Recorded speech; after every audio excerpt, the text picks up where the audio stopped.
And this moment is a special moment, because at this moment there is the potential that exists within our students to spread this change and to bring about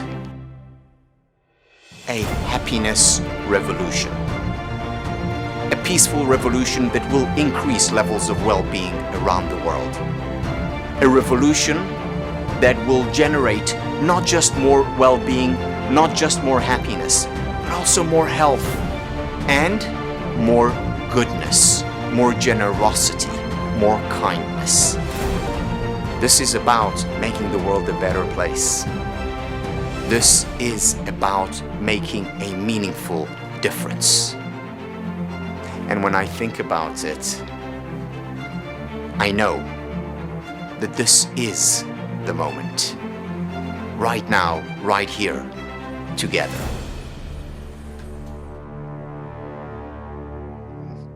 Hello, everyone. Welcome from wherever you are and whenever you are. It is such a delight to be here today, and to be here today with a very, very special individual, Professor Brian Little. I'm going to say a few words about Professor Little before we invite him on stage, so to speak. The way it will work after the introduction, I will chat with Professor Little for about 25 minutes or so, 30 minutes, and then we'll open it up for your questions about anything regarding happiness, personality psychology, and everything in between. So, this could be a formal introduction where I introduce you to the great work that Professor Little has conducted, to his potentially life-changing book, Me, Myself, and Us, which I cannot recommend enough. To the fact that he teaches a very important course at University of Cambridge Business School, Personality and Wellbeing, that he's a world-leading expert in personality and well-being. But I want to begin by sharing a personal story, rather than talking about the credentials and all the accolades and the amazing work that he has done. So Professor Little and I met 22 years ago, or 23 years ago. And at that time, I was a graduate student, and I was a candidate to be a TA, teaching assistant in Professor Little's class. And we met, and for me, it was love at first sight. I don't know about him. We haven't spoken about that first date yet. I really wanted to teach with him, and I taught, and the class was amazing, and I learned so much about personality psychology. And then the following year, actually, Professor Little taught the same class again, and I wanted to teach, but I was strongly advised in no uncertain terms by the chair of the department, by the professors that are around me, not to teach. They said, look, you're teaching way too much for a graduate student. What you need to do is buckle down on your research. Now, by that time, I was also doing research under the guidance of Professor Little, so it's not that I would not have my Professor Little time. However, despite the recommendation of the higher-ups in the department, I decided to teach again. And the reason was not as much to learn about personality psychology, because I had learned the previous semester, I'd taken copious notes, I ran the sections, so I knew the material pretty well. But my goal, the second time round, was to take a class on teaching. Because Professor Little, beyond being an extraordinary thinker, researcher, is an extraordinary teacher. And I did TA that second class. And this time I had a second notebook, and I actually took notes on how to teach. So for me, that class was, the first class was life-changing in terms of the information that I received, and a lot of the things that we'll talk about today, I teach in my classes. The second class still till today affects the way I teach, the way I see the role of a teacher, of a mentor. So I'm so honored and grateful to be sharing the stage with my role model and my teacher, Professor Brian Little, who's muted. No, now he's yes. unmuted. And just so touched by that recollection, Tal. It was transformative for me too when I first met you.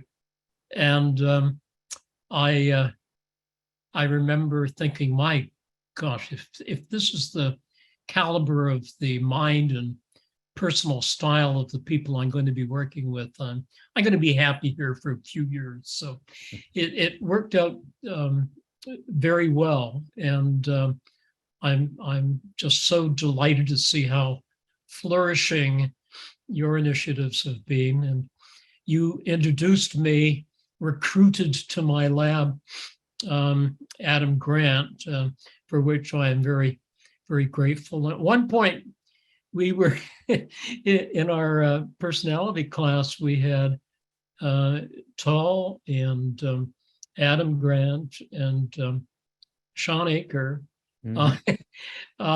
It was quite a remarkable bunch of people who ended up transforming the field of positive psychology.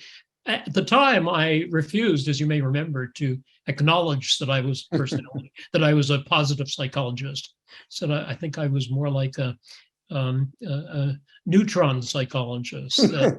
As a personality psychologist, I looked at both the flourishing and the floundering aspects of individuals, and consequently, I thought that we were able to subsume the positive psychology. But since I'm now regarded as a positive psychologist, and I will admit to that. But there's enough of a difference, which we'll get into today, that will make me continue to spar with you as we sparred right from for the listeners. Tal often talks about beautiful enemies. We disagreed, particularly on self-esteem, about the merits of the concept. And he was a major proponent and an articulate proponent of self-esteem theory. And I felt that self-esteem was not estimable, and that it could get us into some difficulties if we followed the enhancement of self-esteem to its logical destination. And Tal fought me, but he fought in such a sweet way that I ended up learning a great deal from him. And I continue to be a student of both personality and positive psychology, and Tal has been one of my teachers. Well, thank you. Thank you so much for that. And, you know, you were mentioning how it was important for you to expand the notion and not just look at positive psychology, but look at the and. In other words, look at flourishing and floundering. And that, as a result of our many conversations around this idea, has become a central pillar of our teachings, whether it's the certificate program, whether it's the master's program. We talk about how we need to look at reality. And in reality, we sometimes flourish, we sometimes flounder. And it's important to not just acknowledge both, to understand both, yes, and deal with both.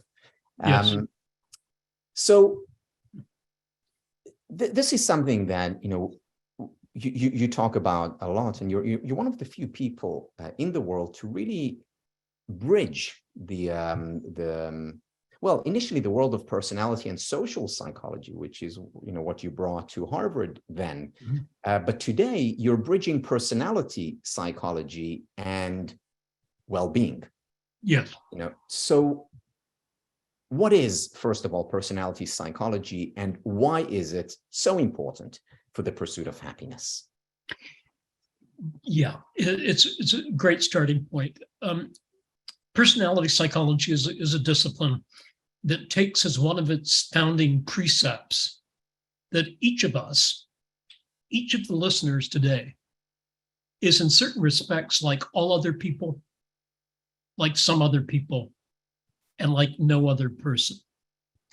And in the like all other people, we join forces with people in evolutionary psychology and developmental psychology, look at what is common about the human condition, irrespective of all these individual differences. And personality psych has some contribution to make to that. But it's particularly in the how we are like some other people and no other person that personality psychology has a distinctive focus. And under the rubric of how are we psychologically like some other people, there falls out probably the most dominant perspective in personality psychology for the last couple of decades, which is trait psychology. And I'll get into that in a second.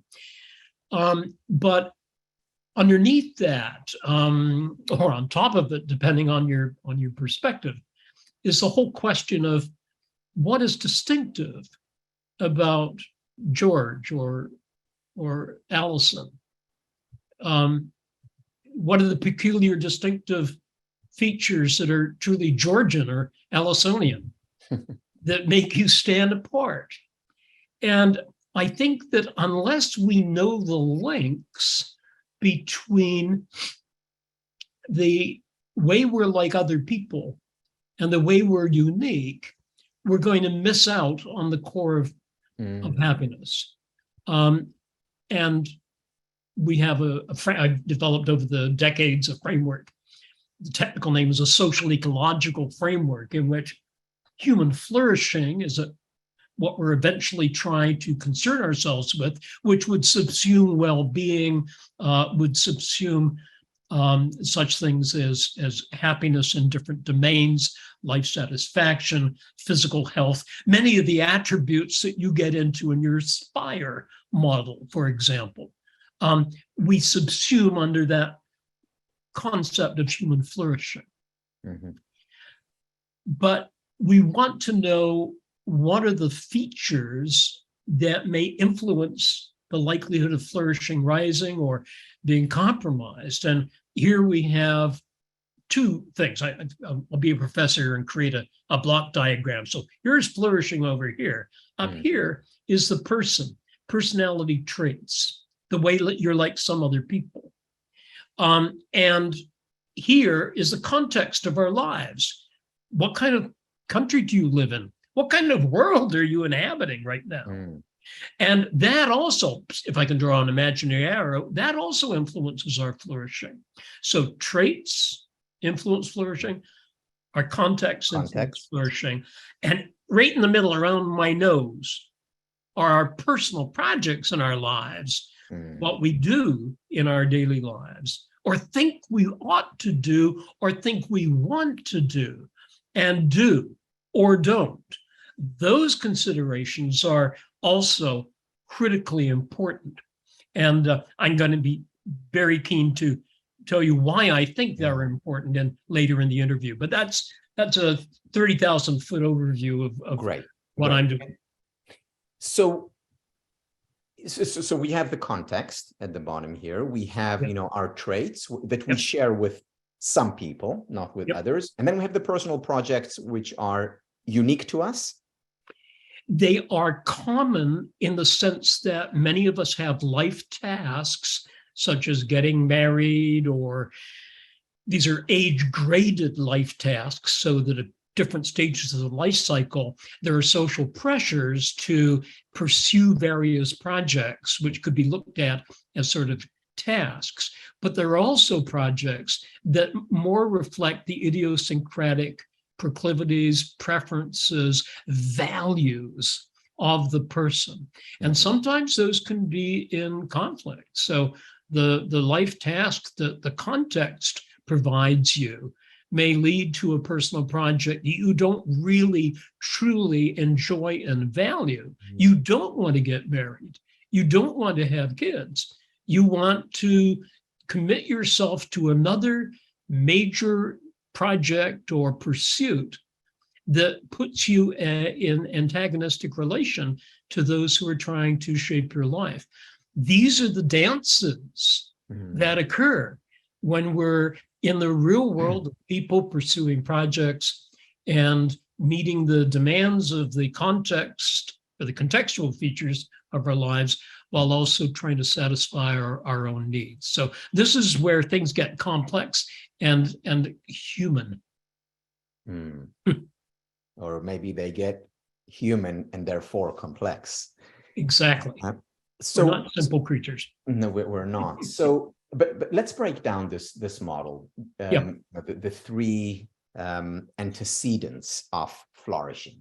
Yes. So again, the traits, the context, the personal projects. Yep. With each one of them, what can I do? If I'm not a trained personality psychologist, I'm here listening to this conversation. What can I do in my life to increase the likelihood that I will flourish? Yeah, it's a good question. I'm going to start with a proposition that I'm going to later question and qualify. But I think it's important to make it. There was a summary article of some of the research done on traits, as you know very well, a couple of decades ago, which concluded that happiness is being a stable extrovert. And the traits, for your listeners who aren't familiar, there are what are known as the big 5 traits of personality. They spell out an acronym, which is OCEAN. And 2 of those are extroversion and neuroticism, a term I don't like very much, but the opposite of that is stability. And I'll go through the others in a minute, but happiness is a stable, that is a non-neurotic extrovert. And when people, and you can assess yourself on these big 5 inventories, there's another set of assessment tools that Adam Grant, one of our friends, and Ray Dalio initiated this. It's called Principles U, Y-O-U. And you can assess yourself on traits that are very similar to the big 5. They subsume the big 5. So there are 12 of these traits and their underlying facets. So it's easy for you to get access to these. Those are free, incidentally. You don't need to pay for that. And you can get a sense of where you stand relative to other people. This is how you're like some other people. And are you an extroverted person? And are you a composed individual, or do you tend to be a little bit ruffled in your daily life? And if we just took that away, boy, you're an unstable introvert, therefore you're not likely to be happy. That would be, first of all, it would be extraordinarily naive, and it would also be fundamentally misleading. We are so much more than our basic traits. However, it's like being at the top of a ski hill tall. It's like if you start off, the traits will sort of cut out a path for you. And unless you jump out of that path, you're going to go down one that's predetermined. But it's not predetermined. You can change path. You can jump your skis over to another trajectory. And that's where personal projects come in. And so the way I phrase it is that, yeah, there are traits that influence the likelihood, other things being equal, that you will experience happiness in your life and flourish in various domains. But fates, traits are not fates, that they are trajectory of our lives are such that we can find ways of massaging our traits, of dealing with them, of engaging in patterns that allow us not to be overcome by their distractive nature, but to actually grow from the fact that they are pointing us in a direction that may lead us to a lack of happiness. In that respect, traits begins a conversation, but it doesn't end the conversation. And having traits that are apparently negatively linked to happiness doesn't mean we are doomed to be unhappy. It means that we can take action that are anti-fragile, in one of your favorite terms. That's where things get really, really interesting. But if I could just outline the big five, would that make sense? Yes, please. People love to hear about the big five. You know what worries me, Tal? Once I give them, and then I get deeper into personal projects, and questions are asked, people say, well, I think I'm an extrovert and my husband's an introvert. And I want to say, no. I said that they don't determine your fates, but people love to know about human personality traits. And as a personality psychologist, I want to say that's just the beginning of the story. And so wait for the ending, but we'll see. We'll see how many of the viewers ask questions about why their husband is so introverted. And Brian, if I can just take a step back, in the conversation around happiness, there's a similar approach to genes or genetic predisposition. Where people say, well, she was just born with, happy genes, or, I was born with, anxious genes. And that's the end of the story, as opposed to this being the beginning of the story. So in this, there's a great deal of similarity. And if we could visit these boxes again, I talked about person here and context down here. There are arrows between there because the genetic predisposition to sadness, let us say, is co-determined by the context. And so even intrauterинely, you're going to find that the expression of genes depends upon a particular kind of context. And so I think you're absolutely right to raise this as a parallel concern that people have. Do I have the gene for happiness? I don't. My life is ruined. It's nonsense. It's nonsense. But if we could just take the big five, openness to experience is related to the what we call outcome measures, or let's now call them the flourishing aspects of success in creative fields. Conscientiousness, getting things done and getting them done on time, is related also to success in school and in organizations, except this is more conventional problem solving, solving problems that have a correct answer, in contrast to the open to experience, which solve problems that have yet to be fully articulated. So they both link to flourishing, but in slightly different subtle ways. E for extroversion. Extroverts are primarily motivated to seek out reward in their environments. And consequently, they literally have thresholds that make them discern that something good is happening, something positive is happening. Introverted individuals, particularly those who are anxious or not, we call them neurotic individuals.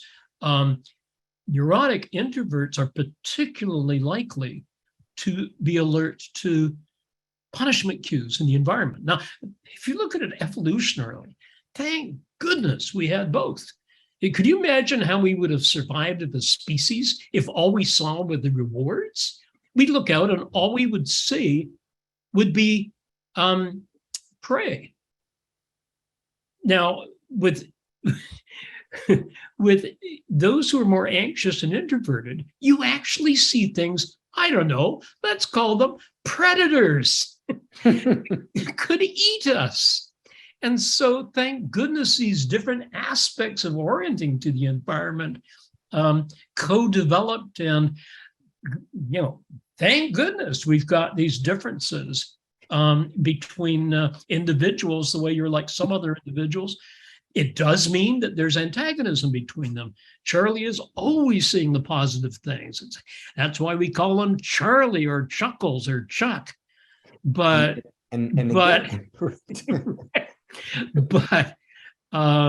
that's just one way of seeing the world. And just the other couple, A of ocean is agreeableness, and highly agreeable people flourish, particularly in groups, because they love groups to proceed effectively and without too much conflict. And people like to have agreeable people there. They're nice people. Those who are disagreeable are, I'm thinking now of your physical health aspect of SPIRE. They're more likely to experience cardiovascular problems and so on. It's the angry, hostile aspect of disagreeableness that is not conducive to well-being. And finally, neuroticism and the ocean, the N of ocean. I don't like neuroticism. I think the term is prejudging. I prefer the term oversensitivity or even sensitivity. So that somebody who is highly sensitive could be seen as neurotic if in fact that does not seem to jibe with reality. But boy, is it ever important that we have people in our lives who are able to discern subtle threats, nuances. They're like canaries in mines. And we need to have people like that. So again, may 1,000 personalities bloom, but we're just talking about 5 dimensions, and in the Principles U stuff, maybe 8 dimensions of personality. We're more than that. We're the projects we engage in, and now I'm going to say something technical, and that is that there's a growing piece of evidence. It's not enough for me to be certain about it, but there's growing evidence that the impact of traits up here on flourishing is mediated by the personal projects we engage in. So that if you take the fact that extroverts spend a lot of time with other people, that agreeable people spend a lot of time complimenting and being grateful for other people, their flourishing is not going to rise unless they're engaged in those activities, which they have a natural preponderance of, a natural disposition to do. So that's a technical issue, but to me, scientifically, it's a really important issue. And it's a very important issue for well-being. So one of the ideas that you have been exploring and teaching is adding to the notion of well-being the notion of well-doing. Yes. And this has a lot to do with personal projects. Now, just on a personal level, I remember when I heard of personal project, that was life-changing for me in terms of being a researcher. Yes. Because I was no longer asking, so has this person got high self-esteem or low self-esteem, but rather when this person is with his close friends, what's going on when it comes, or when this person is doing her research, how is her self-esteem? Looking at personal projects and how we respond. Yes. Do we flourish or not? Yes. In that space, personal projects that brings together the environment, that brings together the traits. So more on well-doing. Yeah, you were one of the first to see that, incidentally, and I love the way it's sort of come into clarity in some of your own writing. Well-doing is an old term that was very popular in the 16th century, and I tried to resurrect it, as it were. It has biblical roots, so I'm using the term sort of maybe unduly loosely. but it had two meanings. One was doing good, so engaging in acts that are going to get you to heaven. We tend not to use it that way in our own research. I think of it as felicitous action. So felicity can mean good, in my judgment, for you and good for other people. And so it's action that is good. It may bring you into progress in the projects that matter to you, but at the same time, it captures an aspect of human charity, of giving, that I think was in the early days of research on goals and so on, seemed to be missing. So Welldoing also gets away, and this is where you and I may disagree on this, I'm not sure, be fun to see. I think that when we talk about well-being, we often run the risk of just focusing upon subjective well-being without getting into the impact that your acts have on loved others, on the environment. And I know that over the last 20 years, you've been learning something, because I see in your course that you look at sustainability of the environment and so on. Welldoing is looking at the projects that engage you and also do not conspire to interfere with those of others, and indeed may inspire others to grow and experience happiness and well-being. So there's potentially a self-reinforcing loop between the two, because we also know, there's a lot of research on kindness and generosity and giving, and we know that when we help others, we help ourselves. Yep. And when we help ourselves, or when we increase our well-being, we're more likely to engage in well-doing. Exactly. So there could be a self-reinforcing loop between, my well-being and well-doing, which looks at others, that contributes to my well-being, and therefore I would want to contribute more to others. Exactly. Through well-doing. Exactly. Yeah. Exactly. I love that. And one of the things about projects is that there are 5 major dimensions about personal projects. One is, how meaningful are your pursuits? How manageable are your pursuits? You may have projects that are suffused with meaning, but your life's in chaos. You can't do anything because everything is conflicting and you don't have time. And yet those pursuits, those projects really matter to you. Actually, quite interesting. I'm sorry? No, someone. Oh, okay. But she said it's interesting, so that's good. Oh, could have been worse. Yeah, it could have been, what a load of crap. Thank goodness. Yeah. So meaningful, manageable, connected is another aspect of projects that we assess in personal projects analysis. How do we do it? We ask people to list their personal projects and then to rate them on various dimensions, such as enjoyment, consistency with your values, other people's view of their importance, how visible are they to other individuals, how stressful are they, how much love do you experience when you're pursuing them, how much guilt.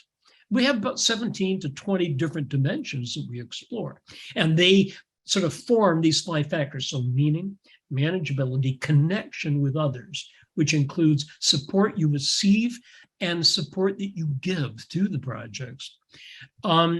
Positive affect or emotion, and negative affect and emotion. And with negative affect, we don't subscribe to the view that you've got to pursue only projects that bring you positive emotion. There's an optimal level of the ratio between positive and negative emotion. Projects that are just fun, enjoyable, a blast,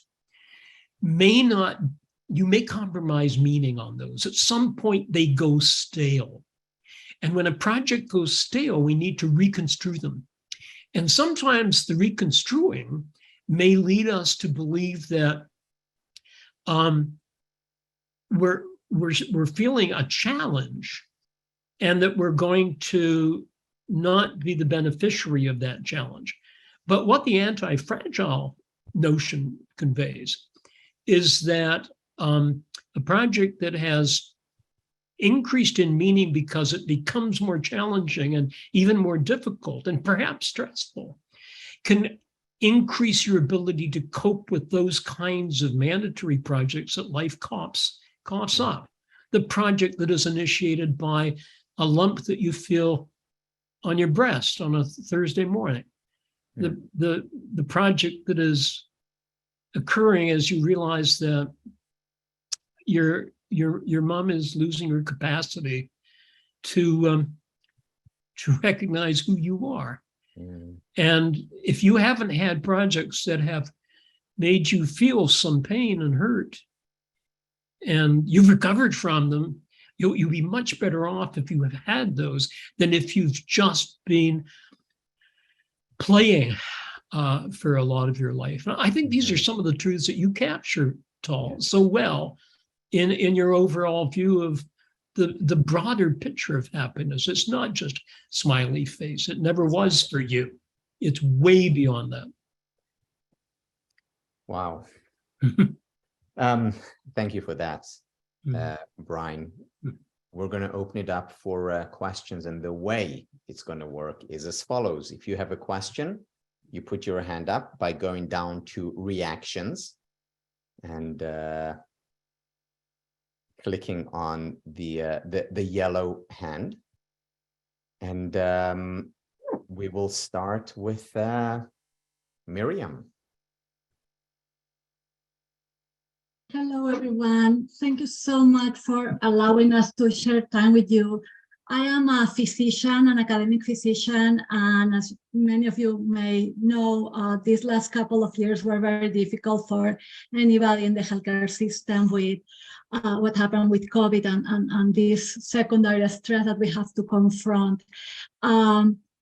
Is there anything that you will recommend to people that works, like in my case, serving others? I saw, again, in my role as an academic physician, I saw a lot of suffering beyond the COVID per se, but families broken, kids being very afraid of their parents dying.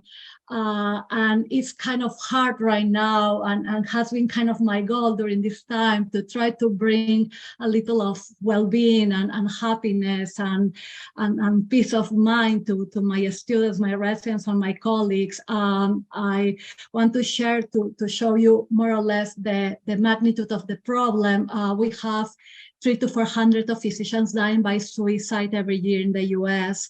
And this started even before COVID, so the numbers probably are worse now. And more than 50% of burnout, the numbers of depression are above the 30%. And in a 1,200 people survey recently, 13% of physicians have thoughts about suicide, and 1% had an attempt during the last 12 months. I will appreciate if you can educate me, help me, because this is something that I believe is important right now. Miriam, it's very poignant, your dilemma, and I see it in the physicians that I've worked with. These are extraordinarily trying times for healthcare professionals. And as you point out, they were burned out before COVID, many of them. I'm actually working with a group of physicians right now who are interested in precisely these questions, and with what is the link between the projects you're pursuing, the traits you have, and well-being. And I need to introduce two new terms here. One is what I call free traits, and the other is what I call the restorative niche. And a free trait is where you have a biological disposition, and as a physician, you'll know that there are certain what I call biogenic tendencies. Early on, you see this with temperament in young children. And you may have a biogenic tendency to be attracted to stimulation. You want stimulation. You love stimulation. We call you an extrovert. You also happen to be very agreeable. And so you are attracted to helping professions. You like excitement. In fact, you chose to be an ER physician. And everything has been great for you so far. You're bright, but things have started to really hurt for you because you're overloaded. You have a colleague who's very biogenically introverted, and she has a disposition that led her in a slightly different path into medicine, but has led her to be even more overwhelmed because she finds it hard to stand up to people. She finds it hard to say, we need more nurses or we're not going to be able to do our job. Now, what do these dilemmas pose for you from the perspective I'm having? Let's take the introverted, somewhat anxious physician who needs to stand up for her team. She may have to act out of character. She may have to act as a rather demanding, extroverted person to say, look at me. You're not looking at me. If we don't have more nurses, not only will I not be able to do my job, I'm out of here. I came here to help people, not to see them suffer. It's breaking my heart. Now, if you are an introvert, that has been the enacting a free trait of extroverted assertiveness. Can you handle that? Yeah. Why? Because it advances a core project.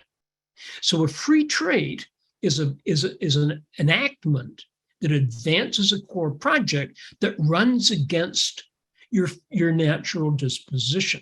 Can you do that? Yes, you can. What's it called? It's called professionalism, and it's also called love. You sometimes just act out of character because you adore the person you're engaged with.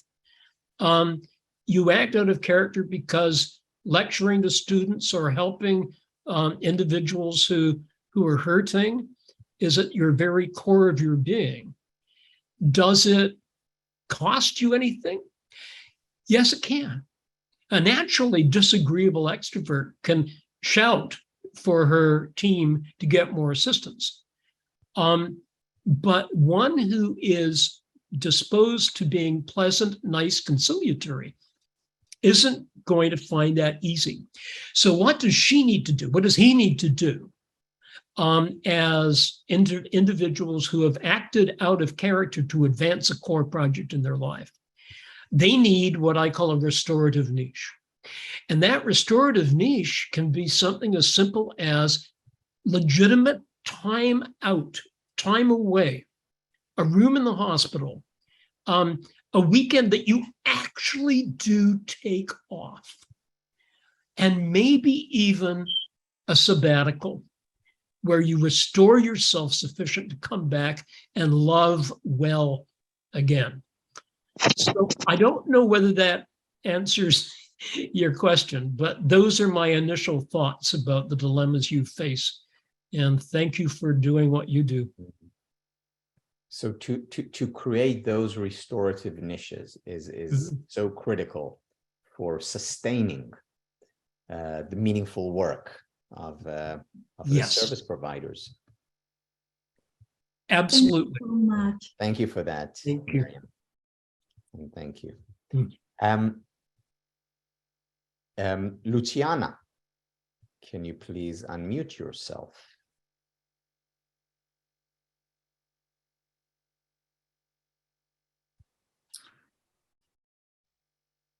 Hi, Doctor. Thank you for all your kind and savvy words. I have a question that has to do with the kind of people I'm working with in Spain. I normally work with civil servants, and they tend to have been in their job for more than 20 years. Yes. And they have, I think they have fell out of love with their tasks. And I don't know necessarily where I could start off with working with the different kind of personalities, an introvert versus an extrovert that you were mentioning, so that together they're able to work again as teams. Right. So what role are you playing with them? Are you a trainer or are you a manager or? I'm a trainer. I'm a consultant here Gotcha. in the south of Spain for organizational wellness. And so I go in to train them so that their workflows are more in harmony. Right. What we've been finding in the work that we've been doing with the principals group, we looks at various personality traits and provides information on how you can share your own personality dimensions with others in the team. And I have to say, at first, I was a little skeptical about this because I didn't think people would want to share. But they do. And they are quite, there may be exceptions, but we've found very few exceptions to this, that if you adopt an atmosphere of openness and trust, you would find out, for example, from me, that I'm extremely introverted, that I'm quite conscientious, that I'm terribly positive in my interactions with others. That's not extroversion. I'm just highly agreeable to a fault. I'm not sad to share that. It doesn't bother me to share that information, but it sure makes interacting with me a lot easier than if people thought I was an extrovert, or if people thought that I'm comfortable when conflict is raised. I'm not. And so just having a mechanism, and by going into Principles U, which is, as I say, free on the web, and you can access it, you are able to share your results with family members, with people from other parts of your department, from your team at work that will help you in that respect. And now we're working on augmenting that with looking at the personal projects you share. Because once we take a look at how you can shape your project system, knowing what your core projects are is really, really important. So I'm not interested so much in finding out who are you, what are your traits, as what are your core projects, what really matters to you. And a core project is a kind of personal project that has a number of features. One is it's very closely linked to your values.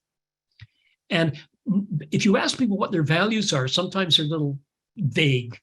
But if you ask what a core project is, what's something that you're doing or thinking of doing in your life that really matters to you, they have no trouble with that at all. And what we find in our research is that these are closely linked to your values. They are things without which, as one of the philosophers, Bernard Williams, says, you may even question whether to get up in the morning.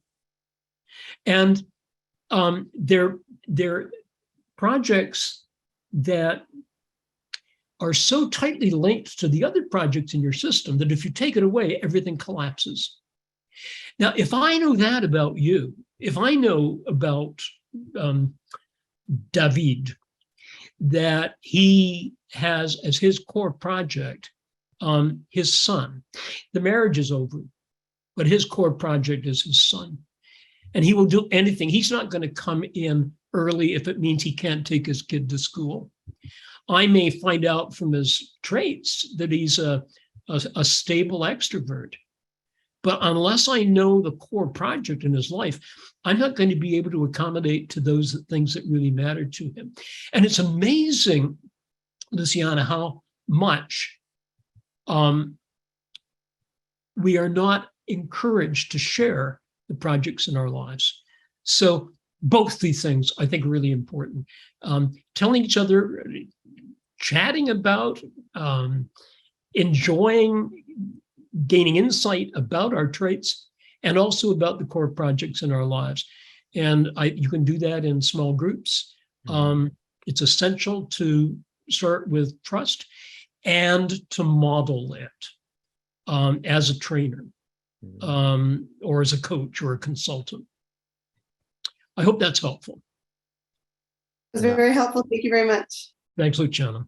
I remember, Brian, this throws me back years ago when we had our many conversations and when we the group of students, again including Sean and Adam, myself and others, and you talked to us about the importance of mapping out your projects or doing the exercise in general using questionnaires, and what they do for us is raise our levels of awareness. Yes. About where we are and what we ought to do, and there is such value to that. So, and I'm paying it forward today when I talk to my students, again, whether they are master students or the certificate students, questionnaires are important, even if you're not doing research, because they help you raise levels of awareness. So whether you're mapping out your personal projects, whether you are evaluating self-esteem, whether you are identifying your strengths, or any of this, a great value to just going through the process. Know thyself. Absolutely, it's a vital point. And sometimes when you just list your projects, you may say, "Oh, this is really just a to-do list, isn't it?" And then they say, "Holy Moses, have you noticed how many of my projects concern my wife? Everything concerns her." And I never really realized that. And I guess I would have if I'd reflected, but this has helped me reflect on that. And I think that one of the things about projects, because they're action, they're things that you do that have impact, you can see how your projects impact those of your partner, your work partner, in the case of Luciana, your marital partner, and a practical example, you may find that one of your projects is to keep fit. You want to beat Tal's time in the 1500 meter.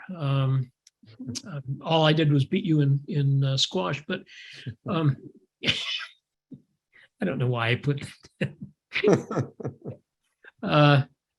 you all know Tal is a superb squash champion, but so you're keeping fit, and every day after work, your restorative niche is to run like the wind, and you feel good. And at the same time, your spouse and children are at home, and the kids are saying, "I wish Dad would just spend a little bit of time with me before he goes running, because I've just come home from school. There are things I want to tell him about, and he's gone for an hour, and then I've forgotten what I want to tell him." So all that requires in managing your projects is that you take 10 minutes and hug your kid and say, "What happened at school today?" And then go for a run. It's not a big deal. It's a small nudge, but boy, it can be important. What a difference it can make. Yeah. Great. Thank you. So, Leanne, can you unmute yourself, please? Yes, I'm sorry. I can't connect my camera. My apologies. Okay. And the foster dog that I have might bark. My apologies for that too. It's called life and life. So, this thought occurred in my mind when you at the beginning of the webinar, when you talked about well-being in the sense of flourishing and started talking about the personalities, and it occurred to me that flourishing happens when you overcome. That's what flourishing means. Flourishing means that you overcome any challenge in life. That will make you flourish, because what is holding you back from flourishing is what is challenging you. So no matter what your personality would be, if you have that ability to face challenges and overcome resilience, call it whatever you want. I don't know. It's just kind of like a very fresh thought that came up when you were talking. So regardless of the personality, if your personality can handle those traits of overcoming the challenges, that will create flourishment in life. Am I making sense here? You are making sense. And it's funny that one thing I haven't mentioned yet, and this is a perfect segue to it, is that in a nutshell, for me, human flourishing is the sustainable pursuit of core projects in our lives. And sustainable means that we need to have internal sustainability and external sustainability. So internal sustainability would mean that you are able to meet those challenges in order to flourish, which is exactly what you're saying. And that this means that you can find yourself engaged in projects that are sustainable because you constantly renew your enthusiasm for them. They don't go stale. That's an internal sustainability. But you can have all of the internal sustainability factors in place, and yet you're still unable to flourish because the external conditions are saying, I'm not going to let you do that. Don't even think of going to school. Not in this country. There are all sorts of external constraints upon our core project pursuit. They're challenges. And to meet them, we need more than just internal sustainability. We have to have group action that enables us to meet those challenges external to ourselves, to clear those paths, to create conditions for all of us in which we're able to pursue things that matter dearly to us. So thank you for that question. It's a very interesting one. It ties in nicely to our core precept in our work. Thank you. Wow.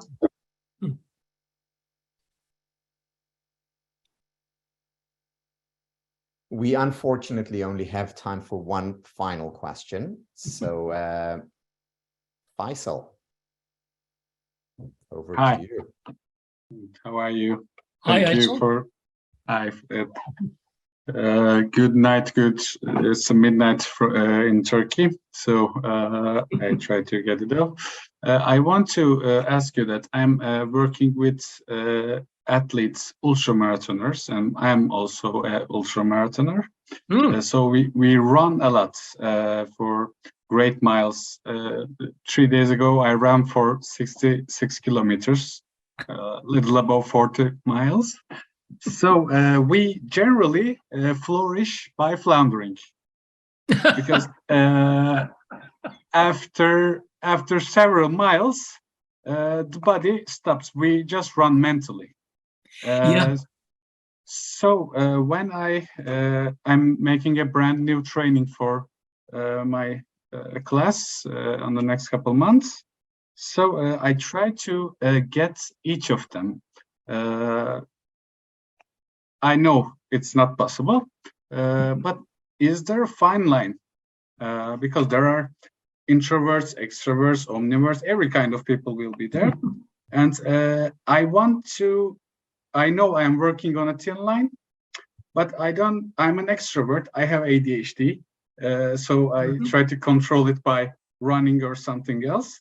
I don't want to go all the way to the extrovert side and give examples by them, but how can I keep it simple? How can I reach all the personalities? Is there a thing for that? Fascinating question. Thank Midnight in Turkey. It sounds like a jazz album. It's that is a fascinating question. I think the fact that you acknowledge that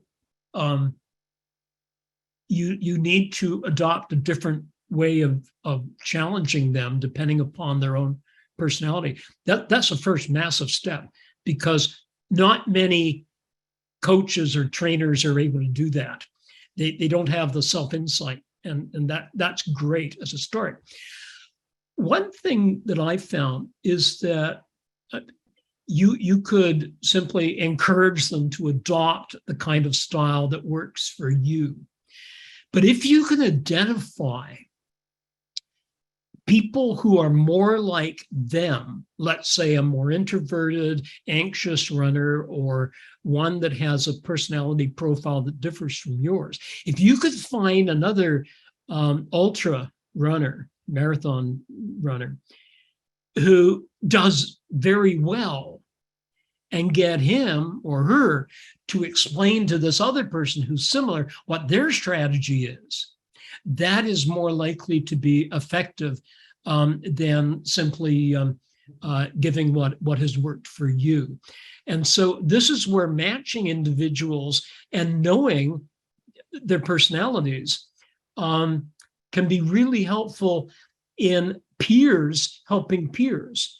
And sometimes, you know, if you have somebody who's like you in personality, you've shared that you're very similar, you didn't know it at the beginning of the training session, but now you do, and he's very, very good at something you're not good at, but he's not like you are.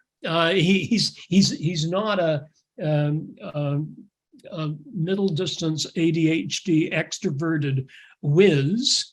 Then it's very likely that he will learn more from that person than from you.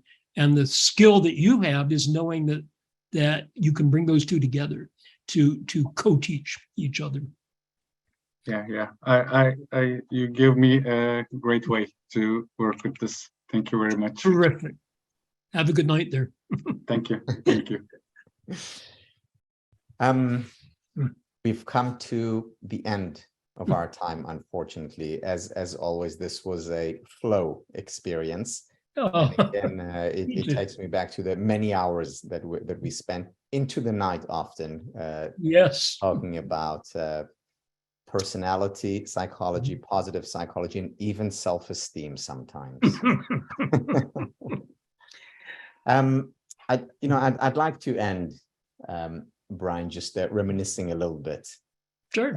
When you taught your class, one of the techniques that I learned from you during that second year when I took the class in order to learn how to teach was that you would often invoke other people, and you would say, up there, sits George Gordon, Kelly. Exactly. Yeah. Or Gordon Elport, or whomever you brought to the class, one of the legendary personality psychologists, your teachers. And I often do that, bringing you into the class right my goodness. there.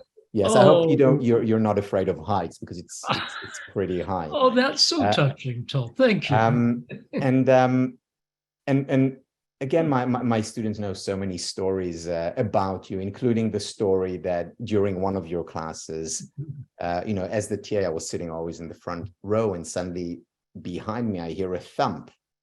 And one of the students actually fell off his seat, not because he fell asleep, but because he was laughing so hard. But the story that every one of my students, many of